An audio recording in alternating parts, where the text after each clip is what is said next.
Ladies and gentlemen, welcome back to the channel. The S&P 500 got absolutely destroyed today, down almost 3%, down about 2.7%. At one point, we were down about 3%, starting to get a little bit of an up move, but pretty much all day has been straight to the downside. And the big reason for that is jobless claims hit a 5-month low despite the Fed's efforts to slow the labor market. So the initial filings for unemployment claims fell last week to their lowest level in 5 months last week. The drop to 193,000 was below the estimate of 215,000. A separate report showed inflation running hotter than previously reported in the second quarter.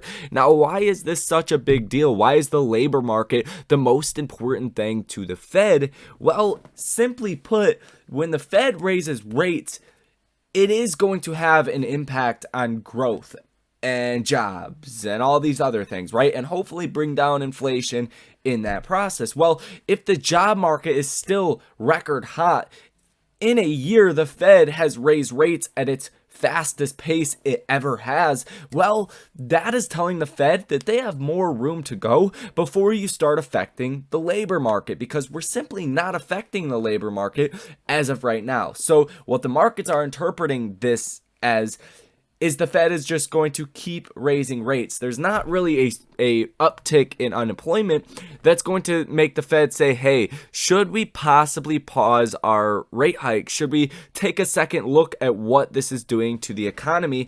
And that's what a lot of market participants have really been looking forward to, is a increase to unemployment, is a weekly jobless claims increase.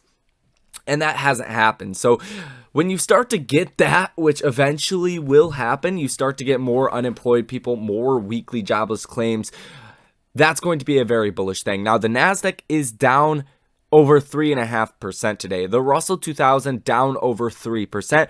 A lot of this as well is being contributed to Apple, because Apple is over 7% of the S&P 500, and Apple has been getting destroyed over the last 2 days as well. If you pull up the 15-minute candlestick chart, you can see that Apple has basically been gapping down over the last 2 days, going from 155 down to 141 just in the last, call it 36 hours or so. And today, Apple's down over 5.5%.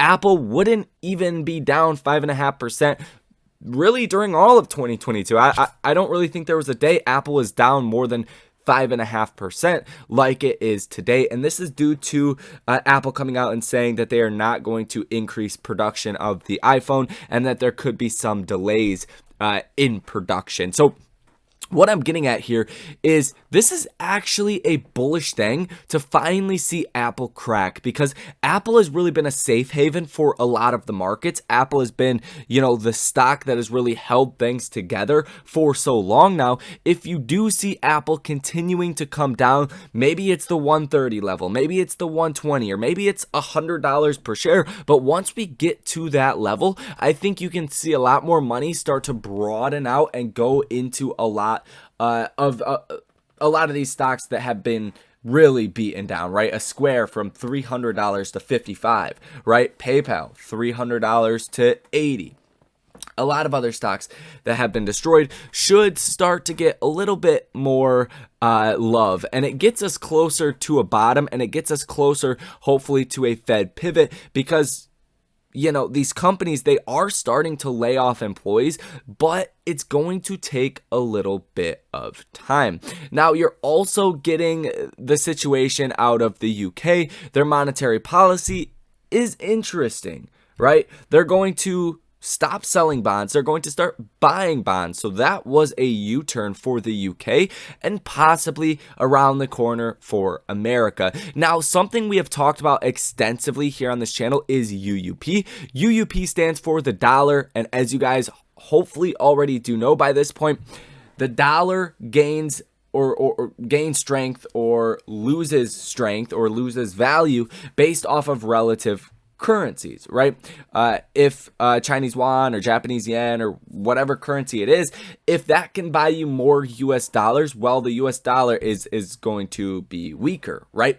So the stronger global currencies are, the weaker the US dollar is, which is actually a bullish thing for exporters, for people that take in foreign currencies that need to convert those foreign currencies back into dollars. The higher this chart goes, the more bearish the global situation is, because why would people sell off emerging market currencies for the dollar? Well, it's for safety. It's because people know the US dollar will still be around, whereas in Zimbabwe or Turkey or other places, you're getting hundreds or thousands of percent of inflation. And America's not getting that. A lot of it has to do with the Fed and why the currency has been strengthening.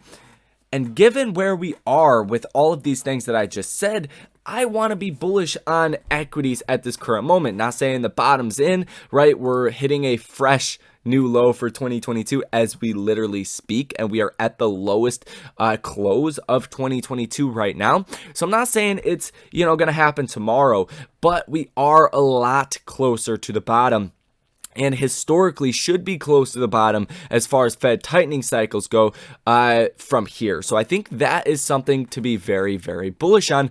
But what is starting really today?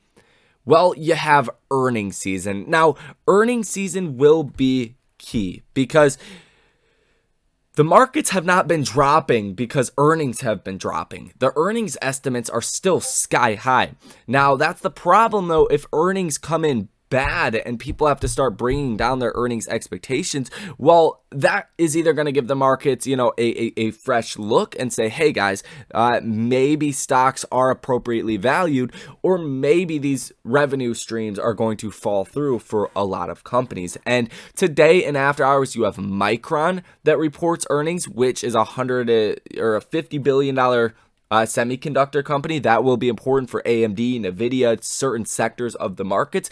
But as well as that, you have Nike, which I think Nike could be a big one. Might start to see some of those inflationary pressures start to hit and people cutting back on discretionary spending. Nike is your definition of a consumer discretionary company. You don't need to buy Nike. You could go to Walmart, Target, Myers, anywhere else and buy your clothes. You don't have to shop in Nike. So I think that will be a big test here today, and that could definitely give us a big move tomorrow. As well as that, what's going to give us a big move tomorrow is going to be the inflation expectations report that will come out, and that'll be at 10 o'clock in the morning tomorrow, followed right before that by Fed Brainerd that speaks, and the PCE price index, which comes out at 8:30 in the morning tomorrow, as well as personal income month over month and personal spending month over month as well at 8:30 in the morning tomorrow. So you're going to have a lot of data to really comb through, and I think this will give us a big move up or down tomorrow, possibly a big bounce. Maybe we're going to go back and forth. Big green day, big red day. That's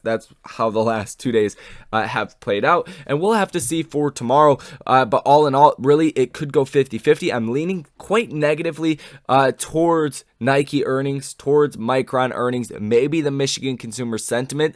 If that shows inflation expectations coming down, that might give us enough bullishness to have a green day tomorrow. But all in all, you got to come to your own conclusions because this is a very rapidly evolving market that we are currently in. Now at 4:15 p.m. tomorrow, you have Fed Williams that speaks as well, and all of those, like I said, will be very, very big events. Now on top of that, with AMC stock, AMC is down about 9.5% today, but you are starting to see the cost to borrow max shooting up just a little bit at 36.23%. To put that into context, if you wanted to sell the S&P 500 short, you're going to pay around 1%.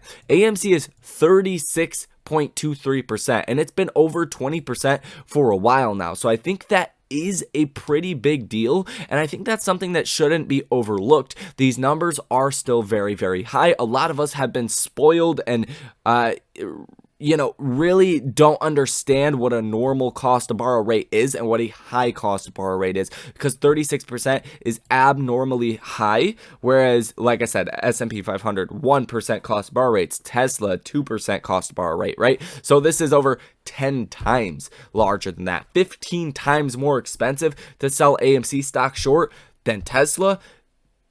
That's telling you something, right?